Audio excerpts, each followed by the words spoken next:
یہ ہمارے معاشرے کا ایک بیماری ہے. ہم ہر کام سے اللہ کو نکال دیتے ہیں, ہر خیر کے کام سے, ہر اچھے کام سے اللہ کو نکال دیتے ہیں. کوئی برا ہو جائے, کوئی حادثہ ہو جائے, پریشانی ہو جائے, وہ اللہ کی طرف سے ہو گئی ہے, وہاں اللہ کو شامل کر لیا. جہاں اچھائی ہو جائے, نعمت مل جائے, وہاں اللہ کو نکال دیا. اللہ کا نام ہی نہیں لیتے. حادثہ ہو جائے, نقصان ہو جائے, اللہ کا نام لیتے, اللہ کی طرف سے ہو گیا. نعمت مل جائے, اللہ کو نکال دیتے. واللہ خلقکم, یہ قرآن ہے, وما تعملون, تمہارا خالق بھی اللہ, تمہارے اعمال کا خالق بھی اللہ. کس وجہ سے اللہ کو تم نے ہر کام سے نکالا ہے. اللہ نہ کرے حادثہ ہو جائے یا کوئی بھی مسئلہ بن جائے, او میں اب جا رہا تھا, اگر میں ایسا نہ کرتا تو میرا یہ نقصان ہو جانا تھا. اگر کتا نہ بھونکتا تو میرا چور لے گئے تھے سارا سامان. اچھا, لوگوں کے حادثے ہوتے ہیں, پوری پوری لوگ سٹوریاں سناتے ہیں, اللہ کا بیچ میں تذکرہ ہی نہیں ہوتا. یار اللہ نے بچایا مجھے, میرا دوست آ گیا تھا, میری کال آ گئی تھی, فلان جاگ گیا تھا, یہ ہو گیا تھا, میں بچ گیا. بھائی اللہ نے بچایا ہے. او بھائی یہ اسباب ہیں سارے, یہ بات سمجھ لیں. کتے کی کیا مجال ہے بولنے کی, تیرے موبائل کی کیا مجال ہے بولنے کی, تیرے دوست کی کیا مجال ہے تجھے خبردار کرنے کی. اور میرے ساتھی نے مجھے بچا لیا, اور میں نے تجھے بچایا, تیری کیا اوقات ہے بچانے کی. اللہ نے بچایا ہے, اللہ نے تجھے بچایا, ہم نے اللہ کو نکال دی. آپ غور کریں, زندگی کے تمام معاملات میں جتنے اچھے کام ہماری زندگی میں ہوتے ہیں, ان اچھے کاموں کو جب ہم بیان کرتے ہیں, درمیان سے اللہ کو نکال دیتے ہیں. اللہ ہمارا خالق ہے اور ہم اللہ کے غلام ہیں. دنیا کے اندر غلامی کا جو تصور ہے وہ یہ ہے کہ غلام کا کام ہے آقا کی بات ماننا.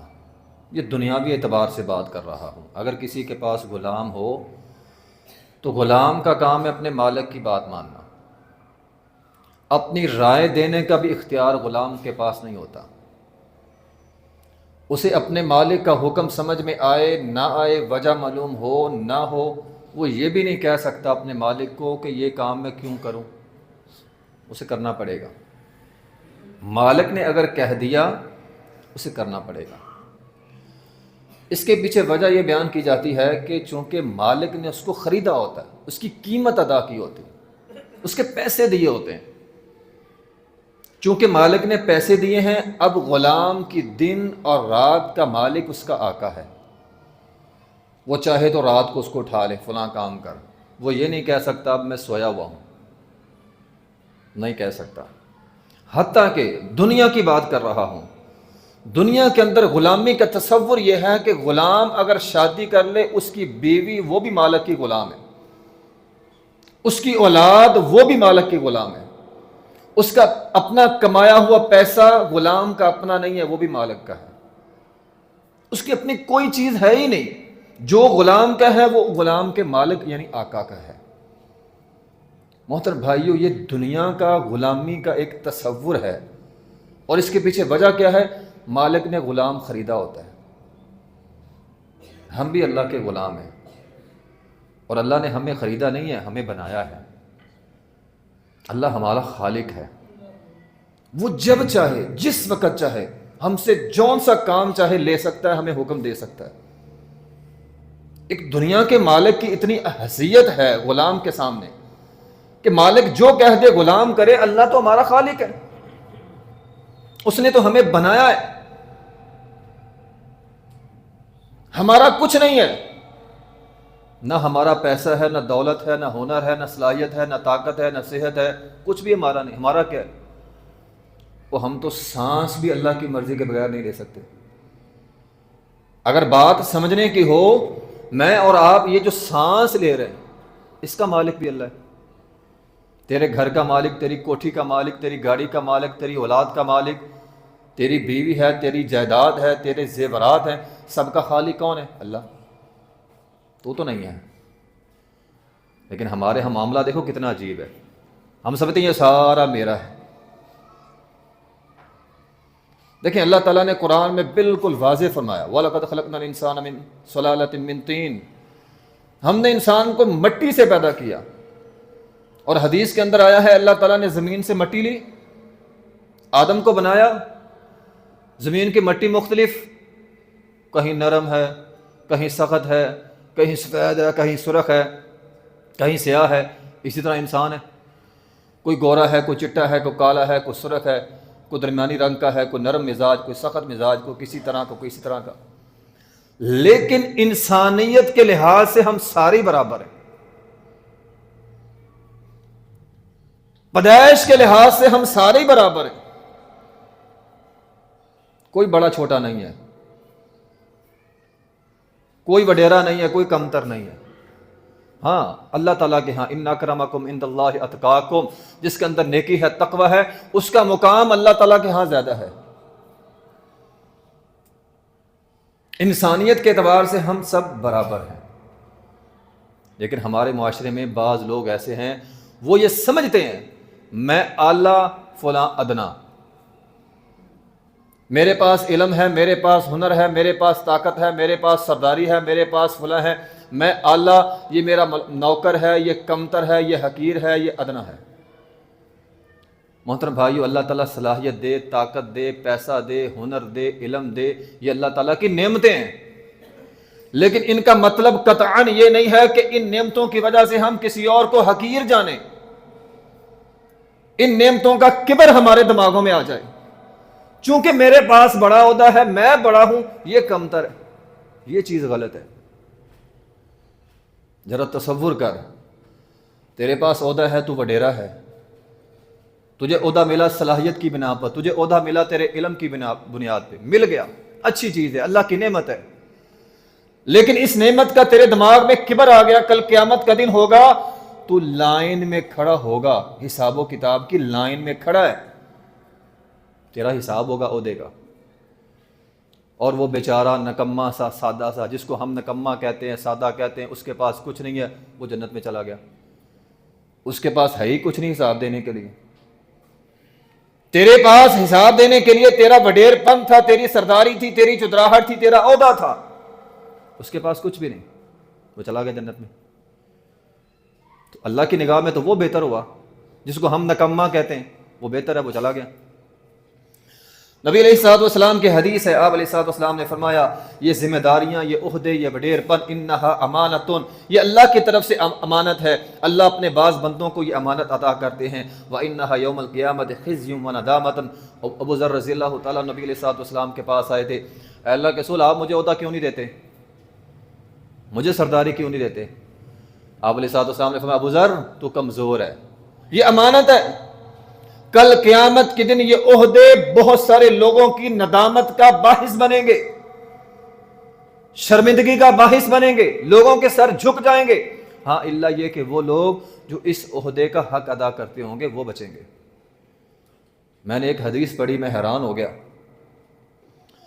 نبی علیہ الصلوۃ والسلام نے فرمایا جس آدمی کو اللہ تعالیٰ 10 لوگوں پہ نگران بنا دے، ذمہ دار بنا دے، 10 لوگ اس کے متاحت ہے، وہ 10 لوگوں کا نگران ہے۔ اب دنیاوی اعتبار سے جو بندہ 10 لوگوں کا ذمہ دار ہے، اس کا سینہ چوڑا ہوتا ہے، یہ سارے مجھ سے نیچے ہیں، میں ان کا باس ہوں، دنیاوی اعتبار سے وہ اپنے آپ کو بہتر سمجھتا ہے، جن پر وہ نگران ہے ان 10 لوگوں کو وہ کمتر سمجھتا ہے، حقیر سمجھتا ہے۔ لیکن نبی علیہ الصلوۃ والسلام کی حدیث یہ ہے کل قیامت کا دن ہوگا، اس نگران کو، ذمہ دار کو ہتھ کڑی لگا کے اللہ کے حضور پیش کیا جائے گا، پھر اس کے بعد یا تو اس کا انصاف اس کی ہتھ کڑی اتروا دے گا، یا اس کا ظلم ہتھ کڑی سمیت اسے جہنم میں لے جائے گا۔ صلاحیتیں اللہ دیتا ہے، نعمتیں اللہ دیتا ہے، نعمتوں کا کبر نہیں ہونا چاہیے، اس نعمت کی وجہ سے کسی اور کو آپ حقیر نہ سمجھیں، میں ادنا فلاں کمتر۔ اب دیکھیں نا، قرآن کی ایک آیت ہے، نبی علیہ الصلوۃ والسلام نے فرمایا، اللہ تعالیٰ قرآن میں فرماتے ہیں ان السمع والبصر والفؤاد کل اولئک کان عنہ مسئولا۔ اللہ نے آنکھیں دی ہیں، کان دیا ہے، زبان دی ہے، 3 چیزیں اللہ نے قرآن میں فرمائی، ہمارے پاس الحمدللہ تینوں ہیں۔ جس کے پاس یہ نہیں ہوتی ہم اس کو کیا کہتے ہیں؟ اندھا، گونگا، بوڑا، اسے حقیر سمجھتے ہیں، کم تر سمجھتے ہیں، یہ بوڑا ہے، یہ اندھا ہے، یہ فلاں ہے، یہ فلاں ہے۔ اب دیکھو نا، اب اس کا دوسرا پہلو کیا ہے؟ احادیث کے مطابق نبی علیہ الصلوۃ والسلام نے فرمایا جس بندے کی اللہ تعالیٰ، حدیث کے الفاظ ہیں، حدیث قدسی ہے، یعنی اللہ تعالیٰ فرماتے ہیں اذا ابتلیت عبدی بحبیبتہ، جس کو اللہ تعالیٰ اس کی کوئی پسندیدہ چیز لے لے، آنکھیں لے لے، کان لے لے، زبان لے لے، اور اس پر صبر کرے، کیا کرے؟ صبر کرے۔ یہ اندھے، جن کو ہم اندھے، گونگے، بہرے کہتے ہیں، لنگڑے، لولے جس کو ہم کہتے ہیں، ہمارا معاشرہ کہتا ہے، یہ جو لنگڑے، لولے، اندھے ہیں، بہرے ہیں، گونگے ہیں، اگر یہ صبر کر لیں تو ان اعضاء کے بدلے اللہ ان کو جنت دے گا۔ اب یہ تو چلے گئے جنت میں، اندھا چلا گیا جنت میں، اللہ تو نے آنکھیں نہیں دی، حساب کس چیز کا؟ اور ہم آنکھوں والے حساب دے رہے ہوں گے، ہاں بھی بتاؤ آنکھیں دی تھی، ساری ساری رات موبائل پہ کیا دیکھا؟ حساب تو ہوگا نا، ان السمع والبصر، حساب ہوگا نا۔ اور ساری ساری رات سوشل میڈیا پہ کیا دیکھا؟ حساب دو۔ آنکھوں والے لائنوں میں کھڑے ہیں، بغیر آنکھوں والے جنت میں چلے گئے۔ اب صحیح دیکھا غلط دیکھا یہ فیصلہ تو اللہ تعالیٰ نے کرنا ہے، لائن میں تو کھڑے ہیں نا حساب دینے کے لیے، یہ رب کا قرآن کہہ رہا ہے ان السمع والبصر، تمہاری سماعت کا حساب ہوگا، تیرے بصر کا، آنکھوں کا حساب ہوگا۔ کیا کیا سنا ساری رات؟ یہ جو ہینڈ فریاں بلوٹوتھ کانوں میں لگے رہتے دن رات 24 گھنٹوں میں، ان کے اندر ان کے ذریعے کیا سن رہا ہے تو اس کا حساب ہوگا۔ اچھی چیزیں سن رہا ہے تو اچھی بات ہے، نیکیاں ہیں، نامہ اعمال میں نیکیاں ہوں گی۔ بری چیزیں سن رہا ہے، نامہ اعمال کے اندر گناہ ہوں گے، حساب دینا پڑے گا۔ آنکھیں ہیں، کیا کیا دیکھتا رہا، اللہ نے نعمت دی ہے، کیا کیا دیکھتا رہا، حساب ہوگا۔ حساب کی لائن میں کھڑے ہیں، جن کے پاس آنکھیں نہیں ہیں انہوں نے صبر کیا، وہ سیدھے جنت میں چلے گئے۔ تو میں بات جو سمجھانی چاہ رہا ہوں، ہمارے اعتبار سے وہ نکما ہے، ہو سکتا ہے اللہ کے لحاظ سے وہ بہت اچھا ہو، اللہ کے لحاظ سے وہ بہت بہتر ہو ہم سے۔ کسی کو نکما نہ سمجھے، کسی کو حقیر نہ سمجھے، کسی کو کم تر نہ کہیں۔ اللہ نے آپ کو نعمت دی ہے، آپ کو صلاحیت دی ہے، آپ کو سرداری دی ہے، آپ کو وڈیر پن دیا، آپ اللہ کا شکر ادا کریں۔ اللہ تیرا شکر ہے، میں نکما تھا، میرے اندر کچھ نہیں تھا، تو نے دیا سارا کچھ۔ پھر دل کے بارے میں حساب، دل تو سب کے پاس ہے، اور دل کی بیماریوں میں سے ایک بیماری ہے یہ کہ بندہ کہتا ہے میں بہتر ہوں فلاں سے، یہ دل کی بیماری ہے، میں بہتر ہوں فلاں سے۔ اللہ تعالیٰ قرآن میں کیا کہتے ہیں؟ لِمَ تَقُولُونَ مَا لَا تَفْعَلُونَ۔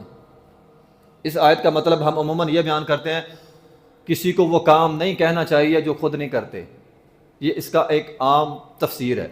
اس آیت کی ایک تفسیر یہ بھی ہے، مفسرین نے لکھا ہے لِمَ تَقُولُونَ مَا لَا تَفْعَلُونَ، اس کام کا کریڈٹ کیوں لیتے ہو جو کام کرتے نہیں ہو؟ یہ کام آپ نے کیا ہی نہیں، کیا کسی اور نے، میں نے کیا ہے، میں نے کیا ہے۔ اچھا اگر آپ نے کر بھی لیا ہے، اگر آپ نے کر بھی لیا ہے پھر بھی کریڈٹ خود نہ لیں، اللہ کو دیں، بھی وہ کام تجھ سے اللہ نے لیا ہے، اللہ کو درمیان سے نکال دیتے ہیں۔ جس صلاحیت کی بنا پر تو نے وہ کام کیا وہ صلاحیت کس نے دی ہے؟ اللہ نے دی ہے۔ تو یہ جملہ بول اللہ کی توفیق سے میں نے یہ کام کیا ہے۔ واللہ خلقکم وما تعملون، اللہ تمہارا بھی خالق ہے، تمہارے اعمال کا بھی خالق ہے۔ میں جو کرتا ہوں، آپ جو جو کام کرتے ہیں، اس کا خالق بھی اللہ ہے۔ اللہ کی توفیق کے بغیر تو ہم سانس نہیں لے سکتے۔ ہم کہتے ہیں میں نے کیا ہے، میں نے کیا ہے، لما تقولون ما لا تفعلون، اللہ کو درمیان سے کیوں نکالا؟ یہ ہمارے معاشرے کا ایک بیماری ہے، ہم ہر کام سے اللہ کو نکال دیتے ہیں، ہر خیر کے کام سے، ہر اچھے کام سے اللہ کو نکال دیتے ہیں۔ کوئی برا ہو جائے، کوئی حادثہ ہو جائے، پریشانی ہو جائے، وہ اللہ کی طرف سے ہو گئی ہے، وہاں اللہ کو شامل کر لیا۔ جہاں اچھائی ہو جائے، نعمت مل جائے، وہاں اللہ کو نکال دیا، اللہ کا نام ہی نہیں لیتے۔ حادثہ ہو جائے، نقصان ہو جائے، اللہ کا نام لیتے، اللہ کی طرف سے ہو گیا۔ نعمت مل جائے، اللہ کو نکال دیتے۔ واللہ خلقکم، یہ قرآن ہے، وما تعملون، تمہارا خالق بھی اللہ، تمہارے اعمال کا خالق بھی اللہ۔ کس وجہ سے؟ اللہ کو تم نے ہر کام سے نکالا ہے۔ بلکہ قرآن کا یہ مسئلہ ہے، قرآن تو یہاں تک بھی کہتا ہے اگر کوئی کام کرنا ہو نا، یہ تو ہے نا ماضی کر لیا، مستقبل میں یا ابھی میں نے یہ کام کرنا ہے، کبھی یہ مت کہا کرے میں نے یہ کام کرنا ہے، میں نے اللہ کی توفیق سے یہ کام کرنا ہے، یا پھر انشاءاللہ میں نے یہ کام کرنا ہے۔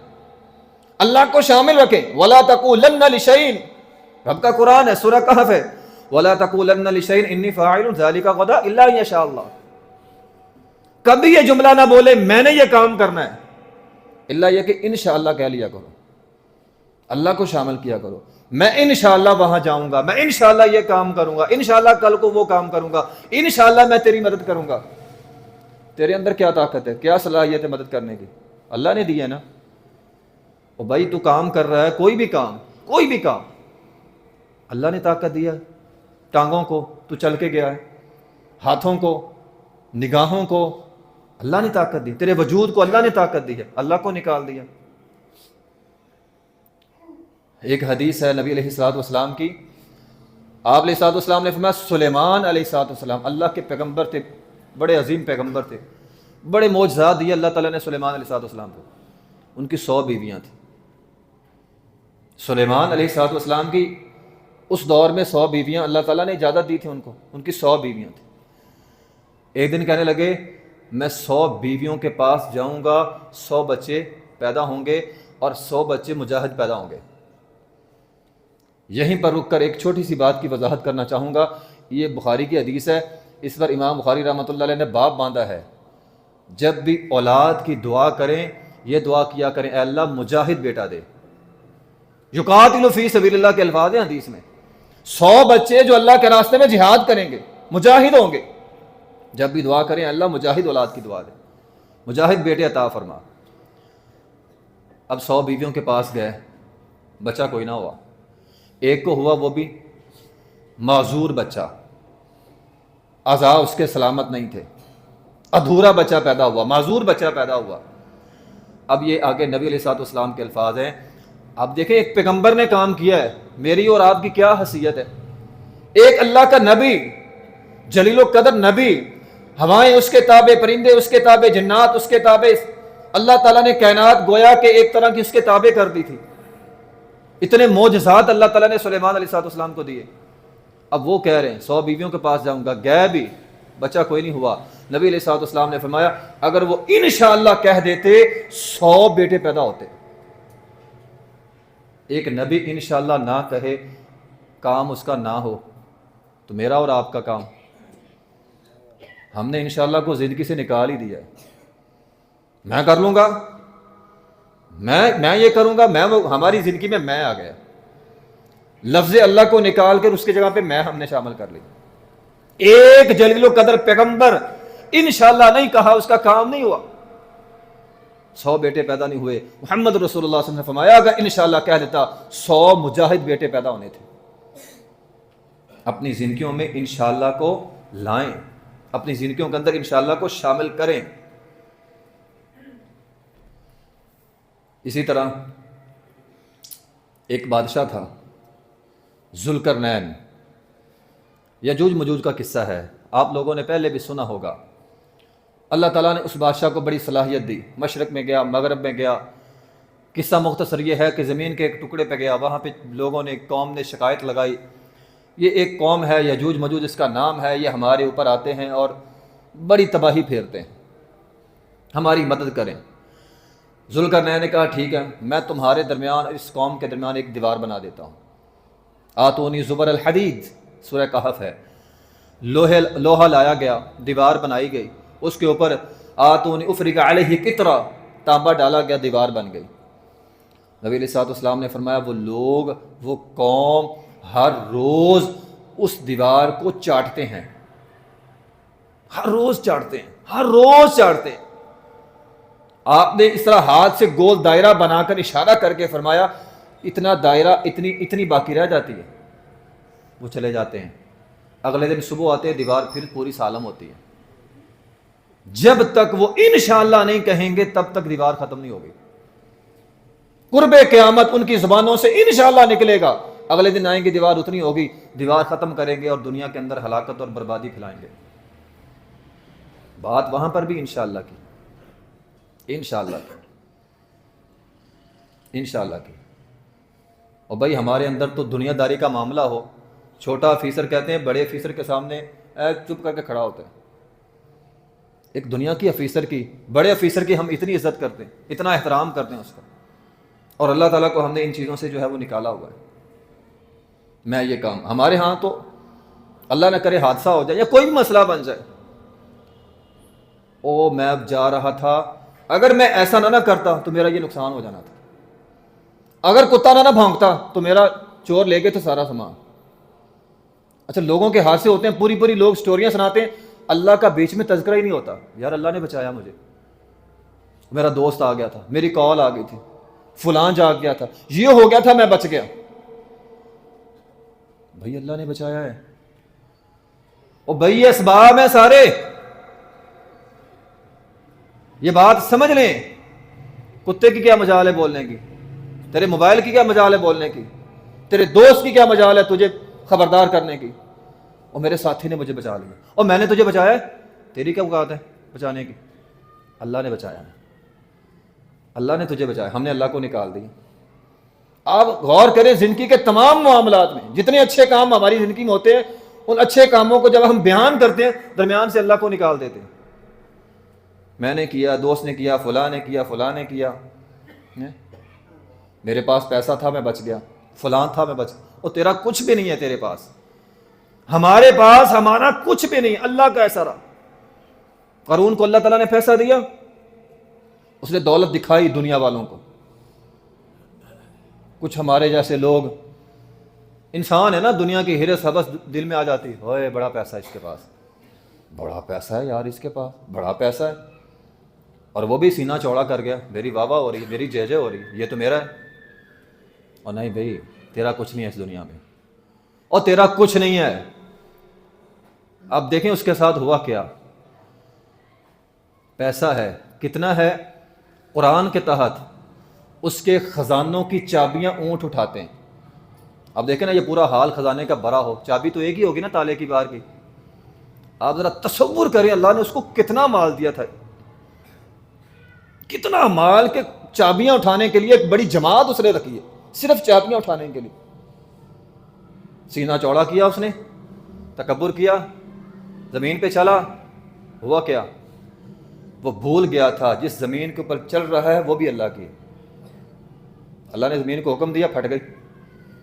محلات سمیت, خزانوں سمیت قیامت تک زمین میں دھنستا رہے گا.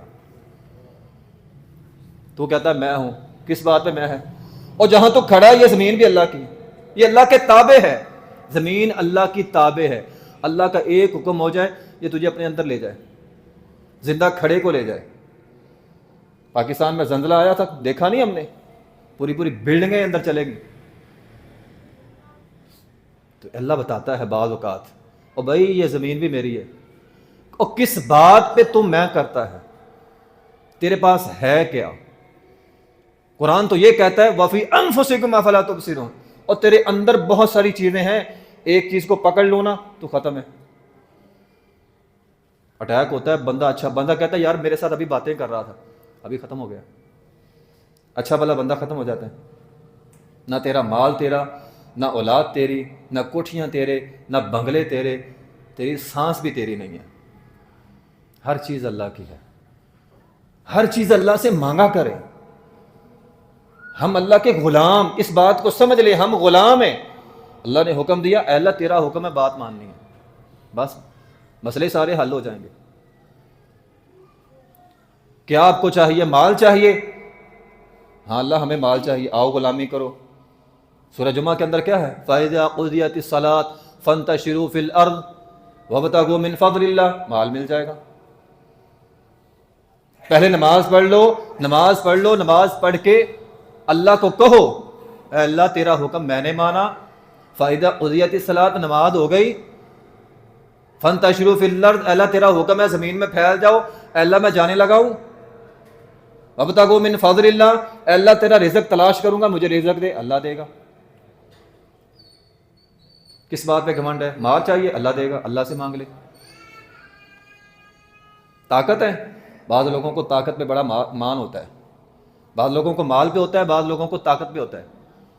او بھائی تو اس سے بڑے بڑے مالدار اس دنیا میں موجود ہیں۔ اگر تجھے تیری طاقت کا گھمنڈ ہے، بڑے بڑے طاقتور دنیا کے اندر موجود ہیں۔ میں ایک جگہ پڑھ رہا تھا، ہمارے استعانہ کے ایک بزرگ تھے ڈاکٹر راشد رنداوا صاحب، فوت ہو چکے ہیں۔ بہرحال کبھی کبھار وہ استعانے آیا کرتے تھے۔ استعانے کے بانیوں میں سے وہ ایک تھے۔ وہ ایک واقعہ بیان کرتے ہیں، بڑے نیک آدمی تھے۔ ان کے وہ جو بیگ تھا نا، اس کے اندر بھی قرآن ہوتا تھا، وہ قرآن بڑا پڑھتے تھے۔ وہ کہتے ہیں میرے پاس ایک پہلوان آیا، بیمار تھا، اس کی بیوی اس کے ساتھ تھی۔ مجھے وہ پہلوان کہتا ہے کہ ڈاکٹر صاحب ایک زمانہ تھا، میں اپنا بازو ایسے کرتا تھا اور میں دعویٰ کرتا تھا دنیا کا کوئی بندہ میرا بازو نیچا کر کے دکھائے۔ میرے اندر اتنی طاقت تھی، کوئی بھی بندہ، کوئی بھی پہلوان، دنیا کا کوئی بھی آدمی، میں چیلنج کیا کرتا تھا، ورلڈ پہ جا کے چیلنج کیا کرتا تھا، یہ میرا ہاتھ اٹھا ہے، اس کو نیچا کر کے دکھاؤ۔ اور آج صورتحال یہ ہے، میری بیوی میرا بازو اٹھا کے یہاں پہ رکھ دینا، میں ہلا نہیں سکتا۔ کس بات پہ گھمنڈ ہے تجھے؟ طاقت وہ اللہ لے گا، دولت وہ اللہ لے جائے گا۔ اور بھائی کس بات پہ انا ہے؟ کرسی ہے، کیا کئیوں کی کرسی ہم نے بدلتی نہیں دیکھی؟ ہمارے ملک میں تو ویسے ہی 2-4 سال بعد ہمیں یہ سارا منظر نظر آتا ہے۔ کچھ لوگ کرسی پہ ہوتے ہیں، 2-4 سال بعد کرسی ختم، سڑکوں پہ رول رہے ہوتے ہیں۔ اور بھائی کس چیز پہ تجھے مان ہے؟ سارا کچھ ہی اللہ کا ہے، زمین اللہ کی، زمین پہ بنایا ہوا نظام اللہ کا ہے۔ ہم صرف ہماری حیثیت پہچان لیجئے، اللہ کے سامنے ہماری حیثیت غلام ہے۔ ہم اللہ کے بندے ہیں، اللہ کے غلام ہیں، جو اللہ نے حکم دینا ہے ہم نے وہ حکم کرنا ہے۔ جو اپنی حیثیت کو پہچان لے گا، غلامی کرے گا، اللہ کی بندگی کرے گا، اللہ کے سامنے جھکے گا، وہ کامیاب ہو گیا۔ جو اپنی حیثیت بھول جائے گا، اپنے آپ پہ گھمنڈ کرے گا، اپنی طاقت پہ، اپنی جوانیوں کے بڑے گھمنڈ ہوتے ہیں لوگوں کو۔ اللہ تعالیٰ قرآن میں فرماتے ہیں اللہ الذی خلقکم من ضعف، تو جوانی کی بات کرتا ہے، تو کمزور تھا۔ ہسپتال میں چلے جائیں، چلڈرن وارڈ میں چلے جائیں، خاص طور پہ وہاں بچے چھوٹے چھوٹے شیشوں کے اندر بند، بیچارے ہل بھی نہیں سکتے، ایک ایک شیشے میں 2 بچے پڑے ہیں بس۔ من ضعف ثم جعل من بعد ضعفۃ قوہ، اللہ نے وہاں سے تجھے نکال کر جوانی دی ہے۔ اللہ قرآن میں کہتے ہیں تو نے جوانی پہ گھمنڈ کیا، ثم جعل من بعد قوۃ ضعفا وشیبا، ہم نے دوبارہ تجھے کمزور کر دیا۔ یہ زندگی ہے انسان کی۔ اللہ نے نقشہ کھینچ دیا قرآن میں، کبھی طاقت پہ، مال پہ گھمنڈ نہیں کرنا۔ یہ اللہ تعالیٰ کی دین ہوتی ہے، اللہ تعالیٰ کی صلاحیت ہوتی ہے۔ آخری بات ہے، نبی علیہ الصلوۃ والسلام کی ایک حدیث ہے، ہمیں کثرت سے ویسے لا حول ولا قوت الا باللہ پڑھنا چاہیے۔ لا حول ولا قوہ، پورے جمعے کا خلاصہ یہ ہے، اللہ میرے اندر کچھ نہیں ہے، لا حول گناہوں سے میں نہیں بچ سکتا، ولا قوہ میرے اندر کوئی طاقت نہیں ہے، طاقت بھی تیری، سارا کچھ ہی تیرا، الا باللہ، ہاں تیرا حکم ہوگا میری طاقت میرے کام آئے گی، تیرا حکم ہوگا تیرے ساری نعمتیں میرے کام آ جائیں گی، اگر تیرا حکم نہیں ہے کوئی بھی نعمت میرے کام نہیں آئے گی۔ تو انسان کو کثرت سے لا حول ولا قوت الا باللہ پڑھنا چاہیے۔ اللہ تعالیٰ آپ کو صحت دے، اللہ آپ کو قوت دے، اللہ آپ کو طاقت دے، اللہ آپ کو مال دے، اللہ آپ کو اولاد دے، اللہ آپ کو گھر دے، اللہ آپ کو گاڑی دے۔ اللہ کی بے شمار نعمتیں ہیں، اللہ آپ کو نعمت دیتا ہے، اللہ کو شامل رکھیں، ہر نعمت میں اللہ کو شامل رکھیں۔ کوئی بھی کام اللہ کے فضل سے ہوا، اللہ کی توفیق سے میں نے یہ کام کیا، انشاءاللہ میں یہ کام کروں گا۔ روزمرہ زندگی میں لفظ اللہ کو شامل کر لیں، یقیناً ہماری دنیا اور آخرت بہتر ہو جائے گی۔ وآخر دعوانا الحمدللہ رب العالمین۔